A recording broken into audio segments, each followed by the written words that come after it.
Industrial Design Journey. Hi, and welcome to the first video version of Industrial Design Journey. I am Evan Furnish, and I am joined with my co-host Lane and our two wonderful guests, Jacob and Grace Tesmer. Hi, how are you guys doing? Good, doing great. Yeah, doing well. Yeah. Well, I'm so excited to have you guys on. Jacob works at the ICC, so I've gotten to know him a lot over this past year, Lane as well, and I've really enjoyed having him to guide me through my process so far in industrial design. And I want to start off, how did both of you guys learn about industrial design to begin with? Yeah. Well, I guess quick, we'll introduce ourselves too. So my name's Jacob Tesmer, and this is my wife, Grace Tesmer. Hi, I'm Grace. And like Evan said, I've been working at the ICC for a few years now, and Grace has been working at Zukin for the last few years. But going back to your question of how did we get into industrial design, I could go first. I'll start. So, when I was in high school, I was obsessed with cars. So cars were a really big deal. So I really loved drawing them, but I didn't really think it was a career. I think in my head it was like, oh, you just go to school, you learn how to be a mechanic, you work your way up through the company, and somehow you magically get to draw cars, which I now know is not the way it happens. But that was kind of how it started for me. And when I was in high school, one of my art teachers, back when we lived in Texas, mentioned to me like, oh, you should look into automotive design. And so I found out about automotive design, and I started kind of digging into that. And then as time went on through the rest of my high school career, I began realizing there's this thing called industrial design. And so a lot of my art teachers kind of kept recommending it to me, bringing it up to me. And by my senior year, I had a pretty good idea of what it was and that it was something I wanted to do. And so I started looking at a number of programs, looked at Cincinnati's DAP program, looked at OSU, and eventually landed on Cedarville and ended up going to Cedarville's industrial design program through the ICC. Yeah, and then for me, I also learned about industrial design in high school. I had a tech and engineering class. I think it was my junior year, and I believe there's probably like one paragraph in the textbook that mentioned industrial design. But our teacher for that class actually had us build a foam core model of an architectural building. So we had to design the spaces, we had to design like how it would work. Mine was like a spherical building somehow. And so that was really fun. I think it gave me a little taste of like how industrial design can be both practical and working with your hands, and also very logical and artistic at the same time. And so I was a little torn when I was looking at colleges to go to, whether I wanted to do graphic design or industrial design. And one of my motivations was probably that industrial design paid better, according to the Bureau of Labor Statistics. And I at that time, I wanted to go to a Christian college, and Cedarville was literally the only one with an industrial design program. And so that's how I ended up at Cedarville, and my older brothers both went to Cedarville as well. Yeah. That was going to come up. Normally I like to joke that like it's either an artist that wants to make money or an engineer that doesn't like math. It's like, it's one of the two, but you guys both are kind of rare in the fact that you both heard about industrial design and kind of pursued industrial design. Now, Jacob, you said you chose the ICC or Cedarville. You guys graduated in one of the earlier classes of the ICC. Is that correct? Yeah, correct. I was 2016. And I was 2017. Yeah. Okay. Yeah. Yeah. So for such a young program, what really... So Grace said it was the Christian aspect. What for you made you choose such a new program? For me, one, I don't think I could hack it at CCAD or no, not CCAD, the DAP program in Cincinnati. That program is phenomenal. So no, I don't think I was quite at the level to make it there, but again, the Christian aspect, that was a huge deal for me. Like, it was awesome to find a school that actually had the program I was looking for, that had, Christian principles behind it. And then also, too, one of the nice things, Terry Chamberlain, one of the advisors at Cedarville, when I went in to find out about the program, it had a whole portfolio of work of one of the professors there, and it was just phenomenal. I was like, that is exactly what I want to do. Like the minute I saw those illustrations, the designs, the way that you can sketch and visualize a product, that's exactly what I was looking for. And, what better way to make a living than drawing the future of products? I think I also fell in love a bit with the original campus of the ICC. Yeah. I went to visit as part of my college visit, trying to figure out what college to go to, and everyone who's missed out on that campus is really I feel sorry for you. But it was kind of magical going there for the first time, and then talking to the professors there, and everyone just had so much enthusiasm about the program. It was like hard not to catch it. You know? Yeah. Yeah, exactly. Yeah, the building was great. And then it had such a cool history, too, being the old Fitch building. They did a ton of product design back in the 80s. And a lot of people that I've met over the years, whenever I mention I'm at the ICC, a lot of people here in Columbus know immediately where that building is because it used to be where a humongous product development firm was back in the day. And they're still around. I think they're down in German Village now. They just do a lot more storefront kind of retail development design. So different, switched gears, developed, and kept going. So, Wow. That's awesome. Now, while you guys were at the ICC, did you start doing freelance then, or did you wait until you got out of school to start doing that? You might be better to start with that one because you did a lot of graphic design freelance as well. I did do kind of as my job the last couple of years of college. I did a lot of freelance graphic design. I also had an internship after my junior year and worked at that internship throughout my senior year as well. But as far as like industrial design freelance, I didn't do that, but Jacob did. When I I don't know if I had any when I was in school, I didn't really do any industrial design. I mean, they were like small projects, but I wouldn't call them like a big deal. They were just small little things I did. So one of the things would be when I graduated, that's when I really started figuring out what that was, but we could dive into that more. Yeah. Good question, though. Yeah. Yeah. So throughout your ICC experience, obviously, it was a newer school. How has the curriculum changed from then to now? And if you could kind of go over what the curriculum is like now a little bit, too, for people that don't know.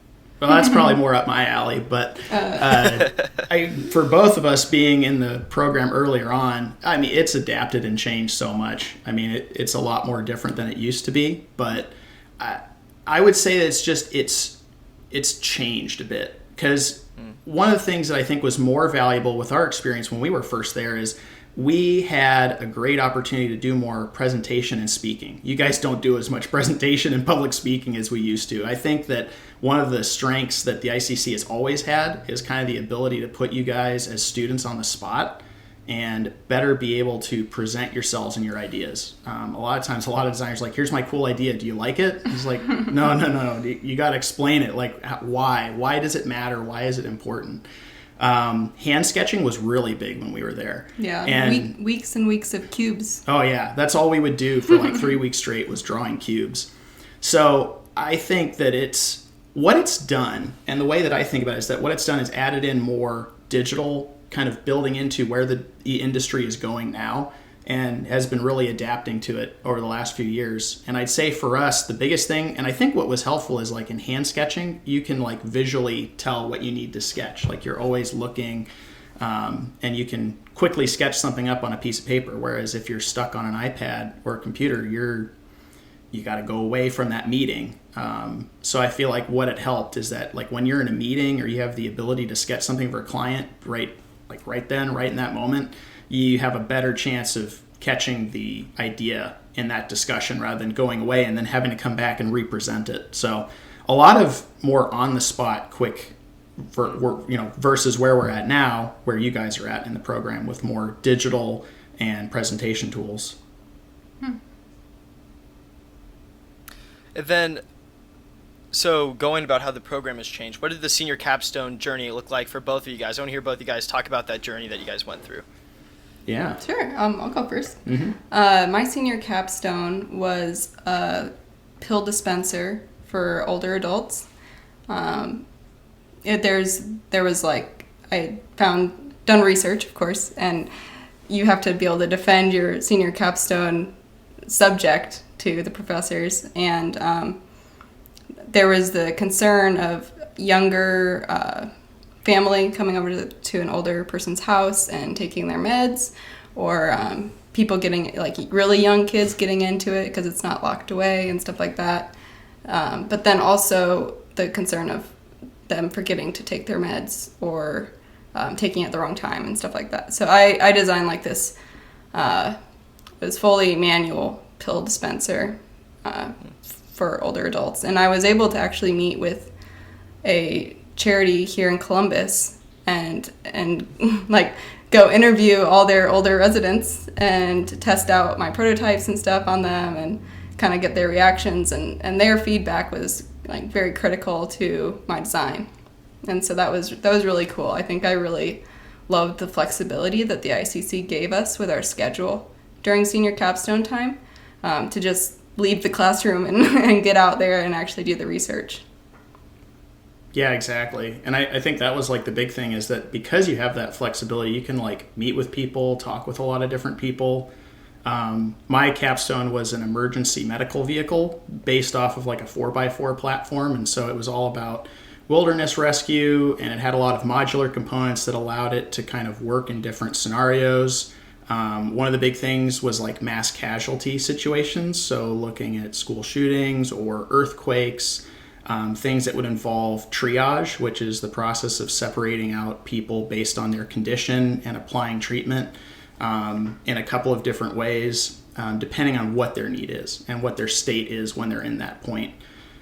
So what I was able to do, like Grace was saying, was go out and meet. Since my dad was in the Air Force, I had an awesome opportunity to meet with a lot of Air Force medics. It was really cool to hear their kind of combat perspective. And then, of course, Tom Balliot at the ICC, being an EMT, he was able to kind of provide an opportunity to go check out an ambulance off-site. And it was really cool. That was a great experience because, you find out so many things about like, oh, well, anything related to the circulatory system is red. Hopefully I'm remembering this correctly, but they had like red, blue, and green, and each of those things, related to different, treatment options. So that was really cool. I mean, I think being able to get out in the field and see what's out there and hear from a lot of people, what their experiences are was a really big deal. Yeah, and I think like what you guys are talking about is something that we've kind of been finding as a recurring theme, is that research is so important, and having the right problem to solve and knowing who to talk to can influence your design a lot more than your aesthetic appeal or the newest technology that's out there. Research can make such a big difference, like when you're going through the product development process.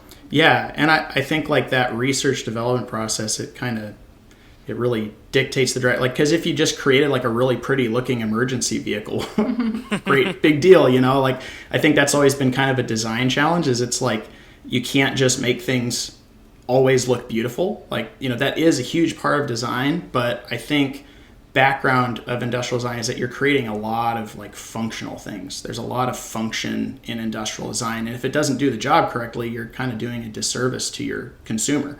Mm-hmm. You're not providing a good product that benefits them. So it matters a lot to have a good frame of reference. Yeah, and like you were saying, Lane, like it's important to be able to pivot, like even no matter how far you are along in the design, to be able to pivot based on hard facts and research if you find that your consumer needs something different than what you're providing. Yeah. So what did you learn about your individual processes for both of you throughout your senior capstone and now into your careers? Oh, that's a good one. I want to go first? Yeah. Yeah, no, I think that's so. I think what I learned through mine is I tend to be a very technically minded person. I love drawing, I love illustrating, like, what I draw and illustrate, I love to make really cool and look good, but deep down, I love looking at the technical side of design. So when I was doing that project, And it's something that's hindered me too. Like, it's always hard when you're like diving into the details, like, okay, what is the suspension going to be? What are the shocks? What kind of platform? Should I retrofit an existing 4x4? Should I, those are the questions that go through my mind. Like, I'm very technically driven. Like, I need to know what is happening before I start, before I can think about making it look pretty. Because if I make it look pretty and there's no function at the end of it, I feel like I've just treaded water for weeks on end. So being able to kind of know what's inside it before you start applying the externals is really valuable. And I think, too, another big thing is all that technical kind of fit into where my career went in intellectual property. And that was like a really big part of what I did outside of school when I landed my first job. And that really was beneficial. I think it's kind of helped shape how I view design as well. That very... what's patentable, what's a function? Is it a design that you're claiming? Is it a process that you're claiming? So looking at those kind of structural or minute details really fit into what I did as an industrial designer. So Jacob, kind of what you're talking about is you don't want to draw a pretty product and then try to jam all of the technology inside. You want to know kind of like what you're working with, and then be able to build something that is functional and pleasing around that technology. Yeah, exactly. I mean, and that's kind of the big part of industrial, industrial in design. You can have design and it'll look nice, but yeah, in the end, having that function is really valuable. Yeah. And in that note, that's something that I've been learning. I think I'm starting to understand the importance of research beforehand. Because I found while I try to design something while Googling, trying to wait, what is the dimension of the average this and this while I'm sketching, and all of a sudden I'm just staring at a page with like just terrible drawings and trying to be too precise. I don't loosen up at all because I have all this stuff I'm stuffing in my brain, but I haven't had time to actually digest the knowledge and just have something to design off of. Just in that. And so that's something that as I've gone through the ICC, not saying that I'm anywhere crazy right now, but I'm learning a little by little things that can allow the process to be more fluid, just to allow what's in your brain that you've accumulated go onto the paper or into the CAD model or whatever that may be. Yeah, exactly. Yeah, and I think too, it's like you're saying, you get all these ideas, and if you haven't digested it, how is it dictating what you're going to start providing in visuals, basically? Yeah. Yeah, Grace, what does your process look like, and how has it evolved? I guess maybe starting with my senior capstone, like you were saying, I think I tend to think of things in relation to each other. So for my senior capstone, it ended up being a pill dispenser that also had a plant or fish tank on the back of it. So it was kind of evaluating the relationship between how people care for their pets or their plants, and then how they care for themselves. So care for others reminds you to take your meds, kind of something like that.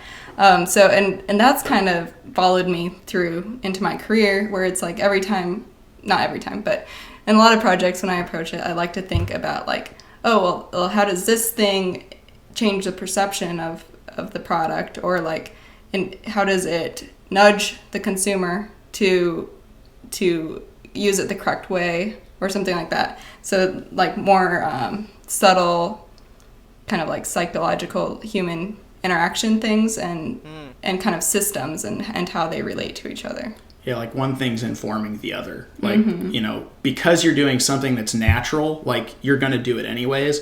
Are there ways that you can piggyback off of that inform the next thing that you're trying to convince them to do? Yeah, so I think I tend to live in more of the abstract rather than the nuts and bolts of what shocks do I put on this car? I'm just kind of oh, we'll figure that out later. I just know that I want it to, which is good for me, cause... feel welcoming, and then I want it to kind of breathe or something like that. Wow. Higher level concept. That's not how. Yeah, that's not how my brain tends to work right off the bat. But I've tried stuff like that, you know. I'm not saying it's always very successful. Like mood boards and stuff have been a huge learning process. Yeah, it's a lot harder to pin down data for that kind of stuff. Yeah. So it's harder to kind of justify sometimes in a group, like, why did I do this? Well, it feels like it makes sense to me. You know? But I think that's a good opportunity where you get the chance to prototype or test it. Like, I think sometimes, like, if you get, like, how you're, you know, like me, where I am obsessed with the details, I don't go out and do anything because I have to make my list. I have to make sure everything's where it should be before I go do it. Where on the other hand, in another set of process, you just do it. You test it and you push it, you break it, you see what happens. So I think that, you know, is a very good pair. And I tend to save things to my mood boards that are completely unrelated to the product I'm designing. Once, I think in school, I designed a power tool based off of a loaf of bread that I saw on Pinterest. Wow. Yeah. Very outside looking in kind of, you know, or rather you're taking things from outside your subject matter and applying it to what you're working on. Able to pick up on details from something else. Yeah, like it's kind of, you see that thread that kind of ties everything together. You can kind of see the way that you can take things that seem completely unrelated, but just one feature aspect of that thing and say, how can I bring that to something that doesn't have that or could do that better? That's really cool. Yeah, because it's like, I think sometimes people are like, I'm going to design a car. So I'm going to go look at Ferrari, Porsche. I'm going to see what's out there. In my opinion, it's like, well, what's MIT doing? Like, what kind of research, what kind of technologies are being developed? Don't think about just, this is a car. Think about mobility. You know, it's not just a vehicle anymore. Mobility could be anything. You know, you could be wearing stilts. That's a form of mobility, you know. So there's all these kinds of things that, while are external to your subject matter whenever you're focused. So, like, for example, if you guys are thinking about your capstone projects, don't just think, I want to design a product or a car or like a mouse. What other things outside of that industry can better inform what is going on? And like, whenever I'm doing intellectual property stuff, that's kind of what I have to do, because, you know, we've been inventing and patenting things since the 1800s. So I always like, there's nothing new under the sun. I guarantee you. It has been done in some bizarre form of fashion from the early 1900s onward. So how do you take, like, developing technologies, things that are outside and around us that can be brought into an industry that hasn't adapted or changed to that yet? That's where I think in that case, that's where you get a lot of clients that are able to receive better novel intellectual property, because you're being informed by something outside of the traditional subject matter. So that's something that I think is a big part of design, is don't just be stuck in your box of whatever the immediate thing is. What's outside of it that you're kind of applying to it. Well, relating back to process, you mentioned prototyping and like the value that can bring. So do you guys find yourselves prototyping things a lot, and what kind of value does that add to your process? Yeah.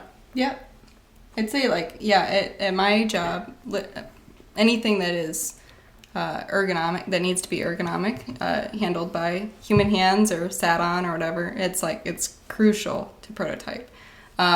Sometimes if we're just designing a housing for something that just sits on a shelf, like, prototype is important to understand the scale of what you're making, but it's not as important to test ergonomics.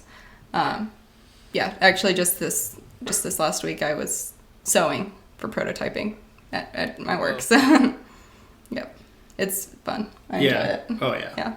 And I think with prototyping too, it's like there's different types of prototypes. There's like appearance prototypes, there's functional prototypes, there's what's the other one? There's another one that I'm thinking of that has a specific appearance. It'll come to me later. But there's different levels to it. There's different types of prototypes that do different things. If I wanted to do an appearance prototype, I'm probably going to try and make the surfaces look as close as possible to the actual materials that I want to finalize the design in. Make it look like it has chrome, make it look like it's matte. All those different finishes can affect the perception of that product. Then you might be, making an ergonomic prototype where you need to create just a foam model of something that you can hold. If it's a video game controller, how comfortable is it? How long can you hold that and do things with it? You know, maybe you don't put in all the electronics, but you have buttons and things can move and be pressed, so you can try that. Like, what's the endurance of holding that object for X amount of time? And then you get all the way up to like final prototypes, like pre-production prototypes, where it's as close as possible to the real thing with electronics, 3D printed housings. It may even have actually injection molded housings. So all that kind of stuff becomes a part of it. Usually other company, you know, when I worked with Bigger Tuna, consulting for them, the big part of that was that I would have to work with engineers or prototypers to help get to that point of developing it. So oftentimes it's not myself prototyping it, but working with others that know far more than I do to get to that point of having something delivered to the client. So, And I remember we were doing a furniture project, and you showed us this little prototype that you guys had made of a chair. Yeah. And you said that you learned a lot from it, because like when you actually put the load on where you sit, the pieces would buckle together. Right. And so I think that I didn't really understand how useful a prototype could be, and even aside from like the obvious ergonomics and stuff. Exactly. And even at that small of a scale, you think, oh, it's like a dollhouse chair, but it's like there's still some physics going on there that allow you to kind of see what's going on. Because if we didn't put in an extra support brace, let's say I went through and bought all that plywood and fabric, and I made that sling chair, and all of a sudden all the weight just and I sit in it and it just instantly collapses. Like, wow, what a waste of money and time. And then if I'm doing that for a client, even more so, like, oh my gosh, what did I do? You know? Yeah, waste of their money and time at that point. Exactly. So how are you best using your resources so that you don't do that? Because it's better you spend like a week of developing a prototype at a low cost rather than spend the full budget and develop something that then you realize doesn't work. So in that regard, it's really important to think about the level of prototype, because no matter how small or maybe even insignificant it may feel, like if I just made a foam controller, like you might hold something and then immediately you're like, oh, that is awful. Like that is so painful. I can't even hold it longer than 5 seconds. But that foam model that you maybe did in an hour or two saves you a ton of time in the long run trying to figure out what you need to have produced in the end. Yeah, I used to work at Best Buy, and one of the big things for headphones, people would come demo the headphones, and I knew that there was a pair of headphones that sounded pretty good compared to, I'm just gonna, like Bose. Bose was the one that I'm comparing it to. They sounded fine. They're like, why don't I just get these? I'm like, well, where do you plan on using them? And they're like, well, I am always flying out to California to see family or something like that. I'm like, you can't wear those for 8 hours. I wouldn't say it as bluntly as that. I would say it in a nice, salesperson way. I'm like, you can't wear those. Like, and you want to, what do you do with headphones? You wear them. And if you can't wear headphones, they're not going to serve their function very well. I love personal audio. It's the same thing down in our kitchen. We have this speaker. It's a good speaker. But my mom is like a dog, and like hiding its toys. She will hide technology no matter what. She will shove plants and stuff or whatever she can in front of it.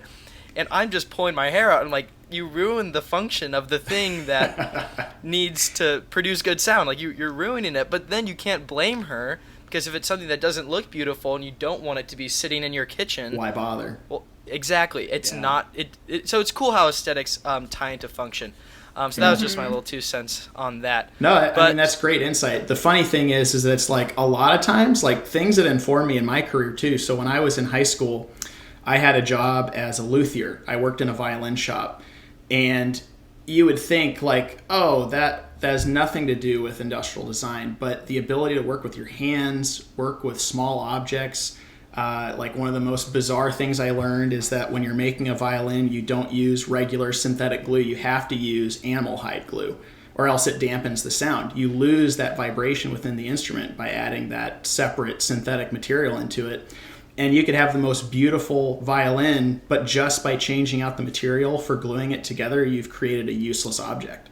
So all those little experiences that you guys kind of go through in your post or, pre-college years, I mean, they inform a lot of what you do. Side note there, but Yeah. that it's just something interesting. I mean, I think sometimes people always discount like, oh, I worked at Best Buy, like I worked at Lowe's for years, but it helps you see like how do customers interact with the products that you want to design someday. Like someone would come in, a contractor's like, this thing is stupid, it's useless, it's too heavy. Like you don't learn those things from school. You learn those things from going out and interacting with people, meeting with people, talking with people. Just being observant, even, that it just informs so much of your process. So, what did your guys' post-graduation life look like initially? Before we go too deep into the weeds of industrial design, what did that look like for each one of you guys individually? Or together, I guess. Yeah. Well, I guess for me, post-graduation, I was working on Fridays. We have Fridays off at the ICC. I was working my industrial design job down in Xenia at a iInventus. Yeah. It was in an industrial park in Xenia, and but I really wanted to be in Columbus, so I actually got my job at Zuken Plan, which is in Gahanna. I participated in the Student Merit Awards for IDSA, and one of the employees from Zuken came up to me after I presented my portfolio, and he said to send him my portfolio, so I did, and they called me in for a portfolio review. I thought it was just a portfolio review, like you're gonna tear apart my portfolio and give me some helpful tips, and ended up being a job interview. So I got a job offer from Zuken, and I accepted that, and I started working there like 2 weeks after graduation. And I was really thrilled about that because I had actually known about Zuken since I started the program. Yeah. Because we did like a trip up to Columbus as the industrial design freshmen. And Zuken, I think, opened their doors to just let us see what a product design studio is like when I was a freshman in college. And so I had first stepped into Zuken then, and then later came back. Yeah. Yeah. And then for mine, I graduated. Mine looks very different. I didn't get a full job. I got an internship. So when I graduated, I found an internship through Bigger Tuna, and they are an intellectual property and product development company down in the Idea Foundry here in Columbus, Ohio. And so I started there as an intern, and I just started picking up on how to do intellectual property, patent design, drafting, then taking that and doing product development out of it. But I also worked a landscaping job. I worked at the property at the ICC. I worked at Blick Art Materials. So when I started, I had like 3 jobs. I was living in some crazy apartment on the east side of Columbus. And from there, it turned into a hourly job. And so this is where ignorant out of college Jacob comes in, not understanding that, oh, I'm a freelancer now.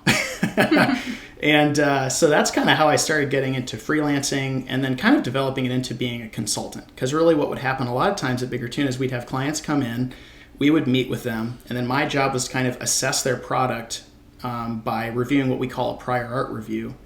And we could talk about that more. That's a long part of it. But that's one part of the intellectual property process. And from there, you can better inform your client whether or not their idea has potential. So that's kind of when I started getting into consulting. And that's kind of how the rest of my career, I've been doing that since 2016. So, excluding probably the 4 months of an internship I had. And been doing that ever since. And then this year, I just started Tesmer Design, which is my consulting firm, industrial design firm here in Columbus, Ohio. So that's where I'm at right now, and that kind of the process of, going from college to where I am here. So, yeah. Wow. Congrats. Thanks. Yeah. Yeah, it feels weird saying it. But yeah, I guess in terms of like how we met, we were both in the industrial design program, and we just kind of clicked, got to know each other. That's a lie. She told me she didn't want to go out with me. I remember asking her out the first time. I asked her out for coffee, and she said no. So I'm like, no, that's cool. That's all right. So, but I stuck around. I stuck through it. And then asked her out again another time. Went out to dinner. I got a parking ticket. So it was a journey. And now we're here. And now we're here. Yeah. But but I think the cool thing is that we were both super excited about industrial design. I think that's one part of why we kind of get along so well, and it's something that we're both really interested in. So it definitely was a uniting factor in a lot of ways, for sure. We talk about it all the time. I know. Yeah, exactly. So it's definitely like something that's always on our mind. It's stuff we get, we geek out about Herman Miller, furniture, Charles and Ray Eames. That's the goal. Mm-hmm. So there, it's cool being in a relationship where you both kind of see design.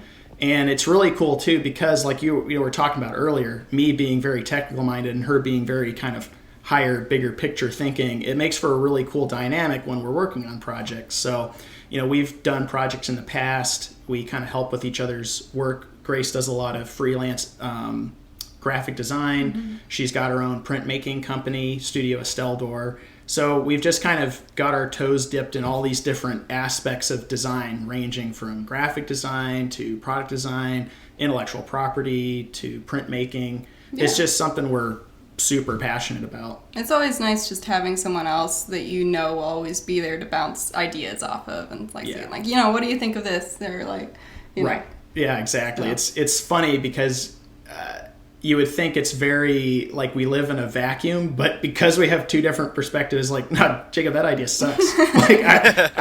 You need to go back to the drawing board. Yeah. So it's good to have that kind of balance. Like, you don't just want to live in a vacuum. Like, you guys, for example, might want to just challenge yourself. Don't always assume like your idea is the best thing. Look for critical feedback. I think sometimes in design we're not critical with each other. It's good because what you don't want to do is get to the end of that project and then the client's like, this is terrible. Why didn't you see this glaring, obvious problem? Like working from home, like myself being self-employed, I am the designer. I'm the one on staff. So I have to be really critical with myself to understand that, hey, I need to be looking at every aspect of this product before I deliver it. But on the other hand, it's nice to have Grace when she gets back from work and say, hey, you want to take a look at this real quick before I deliver it? So it's a cool dynamic, something that we've gotten really good at working through. Yeah, I think in school, feedback, like critical feedback, is sometimes hard to take. Yeah. But you really come to value it, I guess, when you're in your careers. I mean, I'm sure you value it in school too, but you have to not take it personally in your careers, and you find that it saves you a lot of time to listen to feedback. And so I think it's helpful to have each other for that. Right. Yeah, exactly. Yeah, being able to have that second opinion is very valuable. Well, Jacob, it sounds like you have a lot of design, that you're doing all the time with your personal, like your own consulting design firm. Yeah. Do you still do, what did you called it, prior art review? So I'm not technically qualified to do prior art. So usually that's something you would have an attorney or an examiner do for you. So usually we would have someone, so like for example, when I work with Bigger Tuna, they have someone outside the company that provides that. And there's a lot of companies out there that do that. So usually I would want to refer that kind of service to a client before we get started. And that's usually just how I've always done business, is that what I don't want to do is start developing this product and then you find out that there's some company in California that's going to slap you with a cease and desist, legal paperwork and just say, hey, you got to stop. Like, or they'll say, you owe me a lot of money, or, we're going to buy you. So there's kind of stuff like that where you want to be very cautious when you get into developing your product, that you're aware of what's out there and what kind of things are going to be concerning if you're going to develop this product.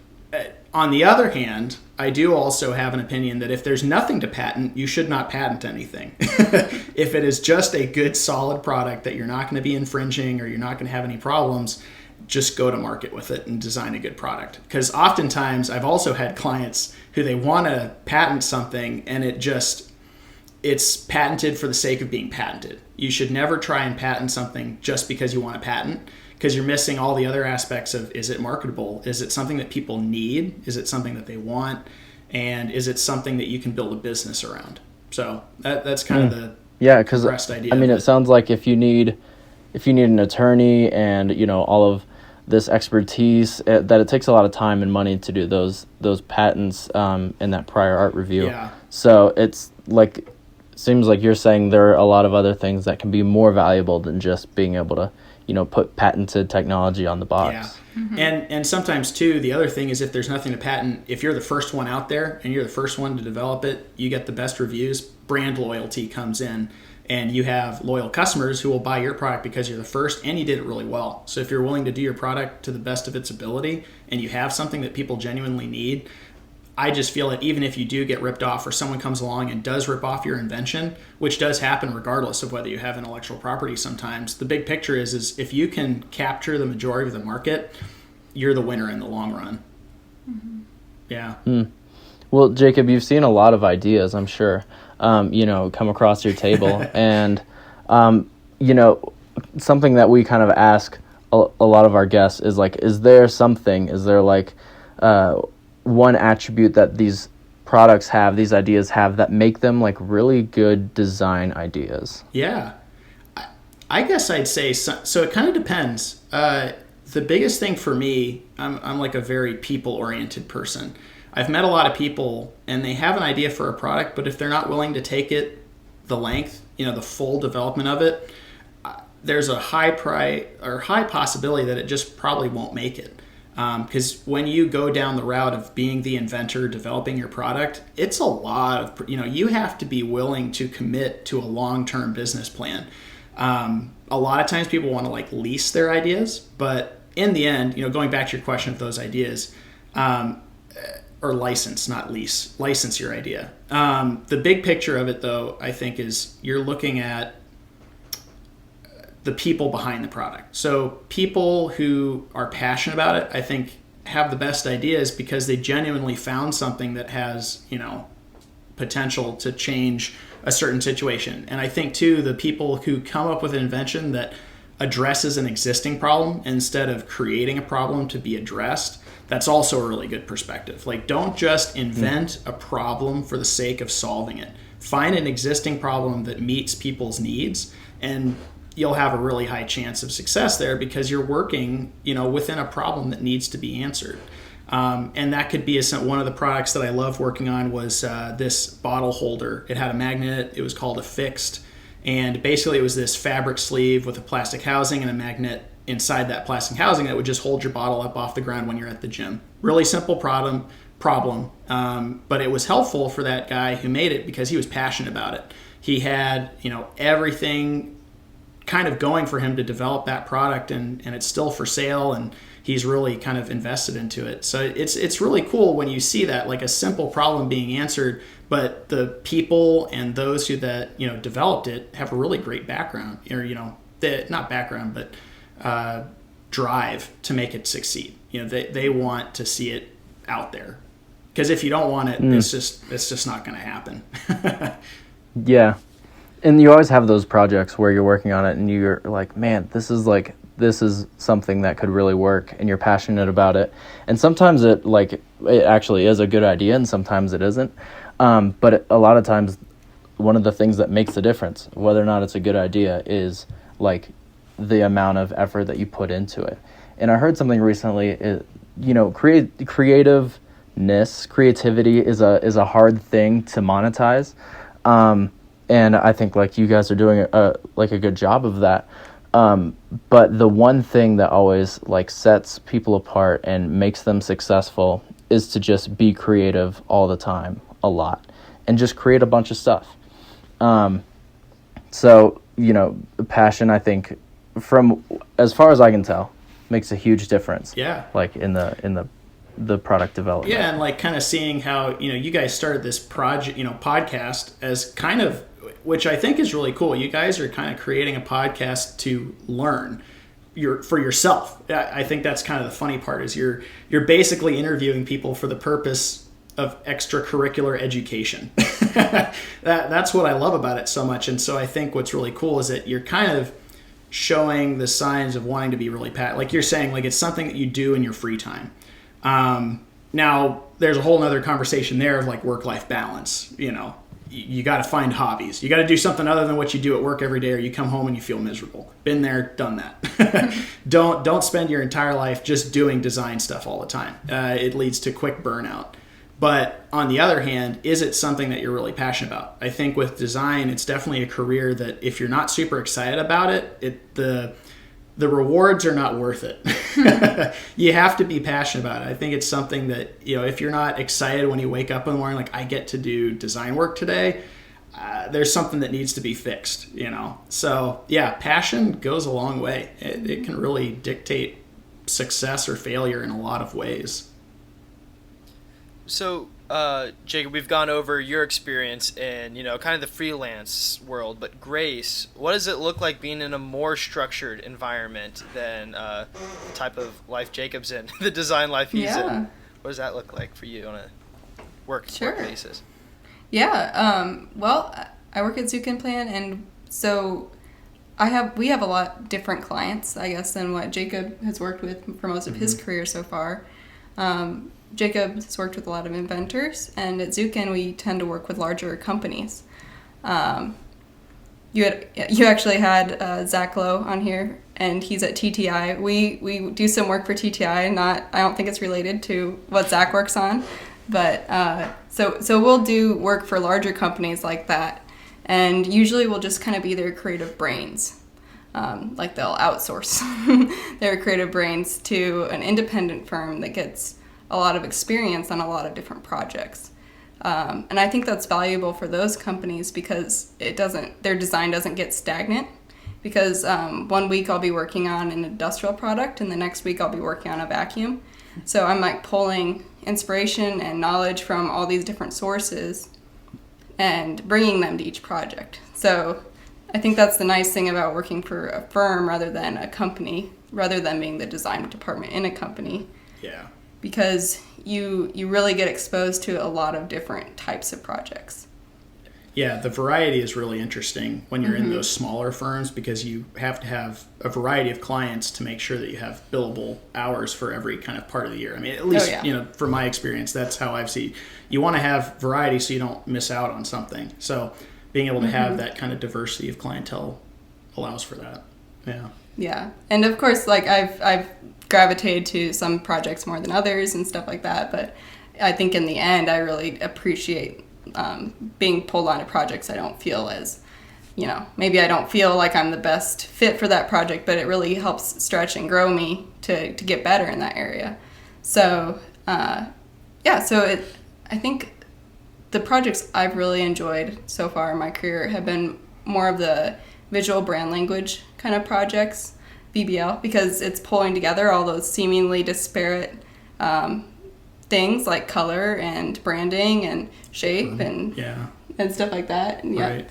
And making sense out of it for when do you apply this color to this product and what size should the branding be and when do you use this type of mesh for the vent and when do you use a different kind. And I think I really it's technical but abstract at the same time, so I'll develop infographics and stuff to try to make sense of it all. And then usually for those kind of projects too, we are developing a document to hand back to the client at the end so that they can take that visual brand language and apply it in the future without us needing to step in and design every single product for them for the rest of time. So creating guidelines, basically. Yeah, it's called a guideline document. Right. Yeah. Okay, so when we talk to... I'm sorry, I don't know if you guys can hear me. Go ahead. When we talked to Zach Lowe, he was talking about color material and graphics, like documents that he would put together for a project. So you're saying you're doing that kind of thing, but for a whole line of products for a brand so that they're all cohesive and they look like they were designed if that's together. The only thing, and then across products within a brand as well. Yes. So if we do it for an entire company, usually depending on how big the company is, of course, usually there's families of products underneath that company. So there's the overarching brand, and then underneath there's this is a desktop product, this is a server product, there's all these different groups of products. And so then within them, they need their own identity. So it's like, the family thing of, there's brothers and sisters, but then there's cousins. So they still need to look familiar, but they fit a different they don't market need to look exactly the same. Yeah, exactly. It's like if you tried to take one product that's in one family of products and then apply it to another, it's like, what if the users are different? All of a sudden it's like, well, it doesn't really make sense, but you still want to make sure that they know what brand they're buying from. Yeah, you definitely want brand familiarity, and you want the client to be able to, I guess one thing recently that we've been really trying to make sure when we're designing products is if the client is looking at this online, they're shopping online for this, can they see the special features that we have on this product from a tiny image on the computer screen? So it's like sometimes now we're almost designing for that tiny little preview that they get, so it's like, can you tell that it has this special feature on here looking on the screen? Yeah. And so that's something we have to consider too. Right. It's like, I always use the word like visual communication. It's just, that's what industrial design is a lot of the time. It's like, how are you visually telling someone what needs to get done without words even sometimes? That's the cool thing about product design is oftentimes it's like you just have to look at the thing that we sketch as designers, and the goal is that intuitively you understand exactly what I'm saying without even opening my mouth. That's what a really good sketch does, is if you look at it and you know instantly what it's trying to tell you. Yeah, and then in visual brand language too, you're also trying to communicate hierarchy. So usually there are more premium products, and then there are the more affordable products that still do a good job, So like for Apple, they have the 12 mini, they have the 12 Pro, they have the regular 12, and it's like based on their wording, you know which one is more expensive and will do a better job, supposedly. And so then we also try to communicate that visually as well. And for Apple, as an example, they use more premium materials on their higher end products, and so we try to do kind of a similar thing to whatever company that we're doing. Right. Yeah. Exactly. So the visual brand language is like part industrial design and part graphic design, and altogether like user experience, really. Yes. Yeah. No, that's a great way to put it. Definitely. Yeah, exactly. Yeah. Which is why I enjoy doing it so much, because I do have a foot in graphic design pretty much at all times. But I do enjoy that. Yeah. I've been working a lot with graphic design recently, and it's interesting because in industrial design, it's, the form follows the function. In graphic design, you have to have something to base your design off of. There needs to be a reason why stuff is there. And I've worked with VBL before, and it's crazy how important that is to have a brand and how it actually can help a company just across all aspects.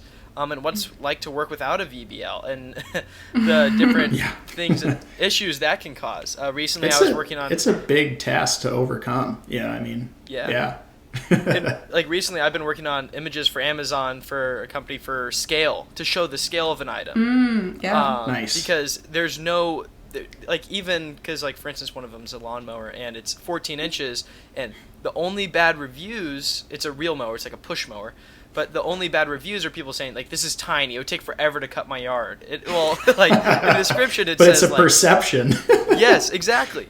Yeah. And you see it, and you can click through all these real mowers, and they all look pretty similar.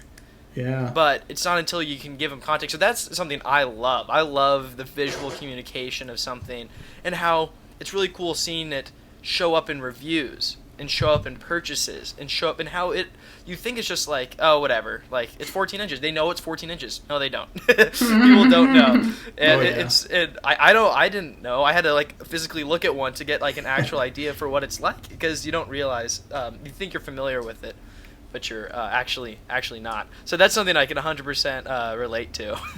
Yeah. It's kind of amazing how just seeing it's like I'll see a really cool car on the internet, like a picture, and I'm like, that looks interesting, and then I'll see it in person, oh, I get it. I totally get it. Yeah. It's amazing how just being in the presence of something changes. I mean, that happened just today. We got a desk pad for Jacob's desk here, Yeah. and it came, and I was like, that looks way smaller than I thought it was going to be. That's not It's quite like, the we knew perspective. the measurements. They gave us the measurements, and we didn't Look right. Didn't really follow through on actually measuring it out before we I ordered. know. So Learned my lesson. Yeah, we all have our little lessons that we learned. Oh, you bet. And they never go away. They will never end.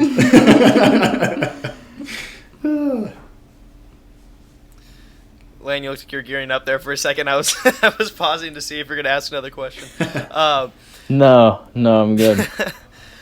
So I'm trying to circle back to a question that I was thinking of earlier. Well, I have to say, I have seen myself looking into after college a lot. I roomed with 2 seniors this past year. Nice. Seeing their stresses and their journey was a big inspiration for this podcast as well, because I'm worried. I am worried about, what it's going to look like outside of college. So I'm trying to say, like, I don't want to say I regret not doing enough. That's not something I'm going to let myself say. But the 2 things I'm interested in a career would be consulting or doing independent like contract work. Yeah. So this has been really informative to me to kind of see those 2 journeys. And I mentioned to you, Jacob, I don't know if you heard, Grace, the other day or yesterday, about how I'm approaching my senior year as if out of college I could have a website and things that I could start off as a consultant, even if I don't get a job, even if that's not where I end up working right out of college, just building a portfolio and stuff like that. Do you have any thoughts on ways students can handle their senior year in the job search, going out into the real world? Yeah. Oh, that's a good perspective. Well, maybe we could try. I'll try my best to address the consulting perspective. So it's a little harder for me to answer it because if I'm being honest, I really just kind of stumbled into it. I didn't even know I had to pay quarterly taxes until I had to pay all 4 quarter taxes at the end of my first year doing it. So there's a whole, we could talk about this for hours. So I don't want to get too much into it. But what I would say with like getting out into it, you kind of need experience, and you probably need to be willing to just take a job, like do the job. Like for me, it was the internship, but I also had kind of my other jobs. Like it took a lot on my part to kind of make this work. And it meant, being humble. Since I worked on the grounds at the school, there are a lot of days where there I am, I had my internship, but I'm also digging in the dirt all afternoon in front of the students that knew I graduated last year. So it's really important to be humble. You don't want to be a know-it-all. Don't try and be an expert when you first get out of college. Like, you're not. What I always think is be a good listener. Be the one who's willing to kind of hear and see what other professionals in your world are doing. And you're kind of getting a head start in this too, because by doing this podcast, you guys are getting to listen to a lot of really qualified professionals. You're really kind of looking at what they do, how they do it, and how you can apply it. And I think too, like, understanding what you're good at. What are your strengths? Like for me, it's always been concept development, sketching, visualizing, thinking through the product before it reaches the next stage of development. So that's kind of where I focused my skills, was hand illustration, digital sketching, and then probably after that was CAD, because intellectual property, like where I worked, we did a lot of CAD design and then used the CAD design to generate line art in intellectual or patent packets, basically. So those were all the skills that I honed, and I did a lot of it in my free time. I would make my own little projects. I do my own design. So how are you constantly learning? Those are the kind of things because when you graduate, you're not in school anymore. You're not going to be getting curated content to your door every single day. You have to go out and dig for it and find it and kind of build up this library of content that informs you throughout the day. Some of the cool projects that I worked on when I first started too, we started doing work for a defense company in Westerville. They're called METS, and they're a chemical engineering firm, and they did a lot of work for what are called SBIR proposals, so small business innovative research proposals, SIBRs. And the reason I'm bringing this up is because I'm working as a designer with chemical engineers with PhDs. So I'm showing up to the office with these guys who work with companies like Lockheed Martin and Northrop Grumman, There are a lot of guys who'd done work on naval vessels. A couple of guys were Marines. So totally out of my element, just totally different perspectives on life. And so the biggest thing for me was, before I would go into a meeting, I would get a brief from the client to, for whatever proposal they wanted to bid on. And I took the time to sit there, and oftentimes it kind of meant not getting paid for the full time that I'm reviewing the document, but educating myself. Like, what does this acronym mean? What is nanogalvanic aluminum? What is this material? How are they wanting to apply it? How is it relating to the Army Research Facility? So there's all these really, things that I didn't know a whole lot about, but I learned. Like, I was willing to get out there and take the time to kind of humble myself and just read up on as much as I could. And then oftentimes it meant a lot of listening. When I show up for a meeting like that, my goal is to better understand them, because what I can offer that's different is that I'm seeing it from an outside perspective. That doesn't mean that I know better than them. It means that I know to listen to the key points that they're going to make during that conversation and then interpret that into the service that I'm going to provide for them. So that's not like all encompassing, but it's just something that I think is a good way to start, Then, of course, it's like the longest schedule. How do you structure yourself? Are you a sole proprietor? Are you an LLC? There's all the, business side of it, like how do you pay taxes? But I think before any of that, if you can kind of get a good feel for what it means to listen and kind of learn continually, I think that would help you go miles if you want to be a consultant. Because really that's the value is you don't want to be a know-it-all. Yeah. Yeah, and just to kind of further develop what I was sharing, it wasn't necessarily that I wanted to come out of college as a consultant. I just know if I go out of my senior year and I try to build value, like I'm trying to get somebody to hire me independently, then that's going to be more attractive to an employer, right? So I want to see if if I develop my CAD skills, not just my hand sketching skills, not just my rendering skills, if I have to present myself hey, I'm a one-stop shop, it would kind of be a front. It would kind of be me trying to show that I have experience when I really have nothing more than just an education in it. But that was just my philosophy on it. Not that I actually do know that's it all. good. I guess the danger there is you don't want to be a one-stop shop. I think now, as a design student, I think you should explore every avenue that's available to you. But I think to some extent, like I was saying earlier, I can't do a prior art search. I'm not going to claim that I can, but I know people that do. And those are the people that I want to play off of and work with to better build a better service. So what you want to do is, know what you're good at for sure, and have those range of skills. But in the end, people are going to kind of hire you for what you're good at. And what you have the strengths in. So I think of it like the church. It's like in the body of believers, some people are eyes, some people are arms, some people are legs. We think of these kind of different gifts that everyone has that kind of do different purposes. And I can't be all. That'd be very arrogant of me.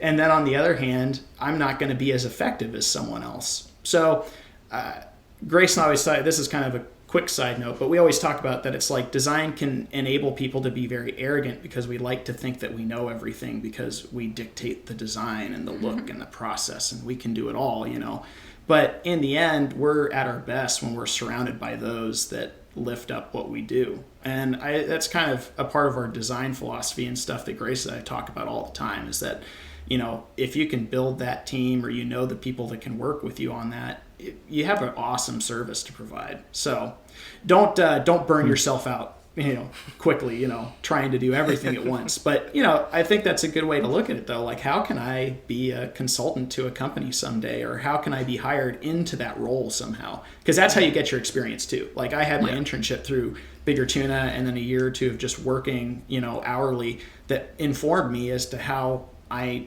work now. That built everything that led to this moment here. So great experience.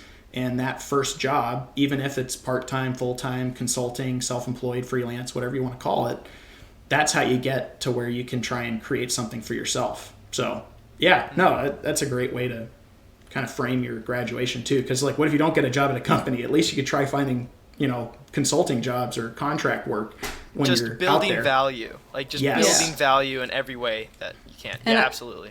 I will add one more thing though, is that you do, I mean, you're saying this, I can tell when you're talking about like building up a website and everything.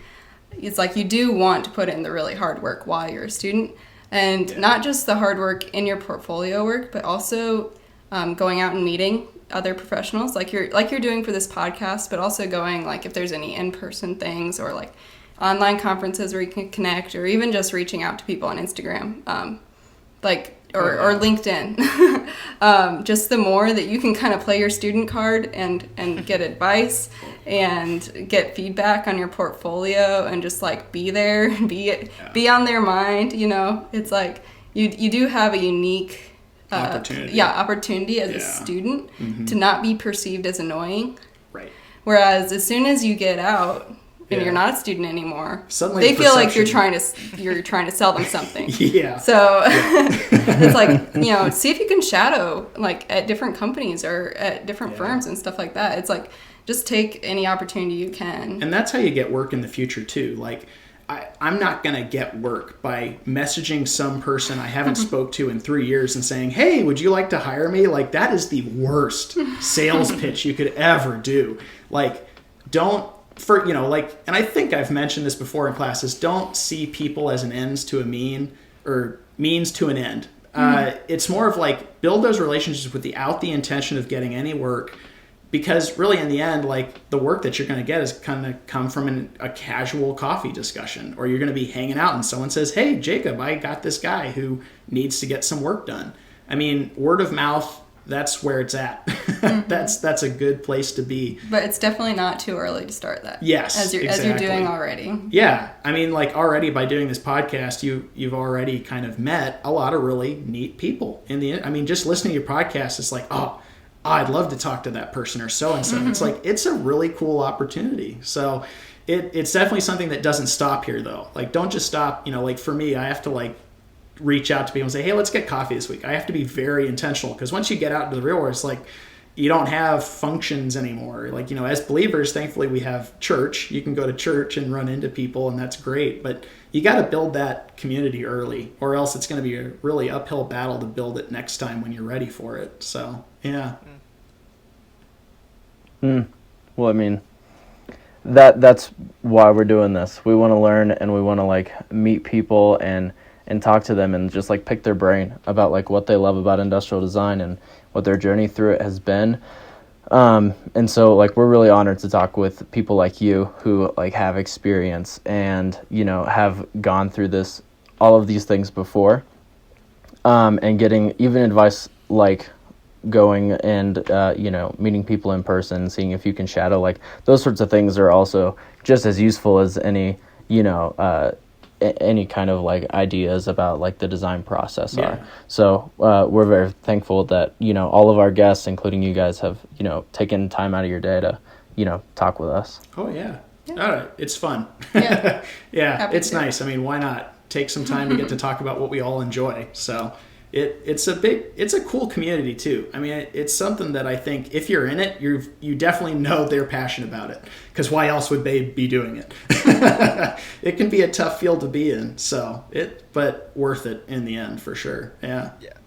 I feel like you can only be in it if you love it. Like, I feel like if you don't, like, I mean, yes, there's people that probably don't love it as much as others in it, but why would you do it? Like, you can do other. You could say that about anything. Oh, why would you do true. anything? Like, what, you know, any career you have, why would you do it if you didn't love it?